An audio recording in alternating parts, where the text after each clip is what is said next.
మొన్న మా అమ్మమ్మ కోసం చేసిన మటన్ పాయ కర్రీ మా అమ్మమ్మకి అండ్ మా అమ్మకి బాగా నచ్చింది. సో, ఈసారి మళ్ళీ వచ్చేటప్పుడు లూలు మాల్ నుండయితే మేకలు తెచ్చాను.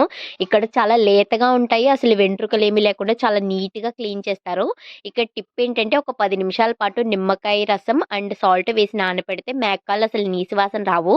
అండ్ అల్లం వెల్లుల్లి పేస్ట్ కూడా వేసి ఒక 10, 15 విజిల్స్ రప్పించుకోవాలి. మాక్సిమం నేను 15 రప్పిస్తాను. మెత్తగా ఉడికిపోయిద్ది. ఆ తర్వాత అదే కుక్కర్‌లో ఆయిలేసుకొని బిర్యానీ మసాలాలు, లవంగాలు, యాలకులు, ఎండుమిర్చి, కరివేపాకు, ఉల్లిపాయలు, పచ్చిమిర్చి వేసి బాగా మెత్తగా మగ్గించుకోవాలి.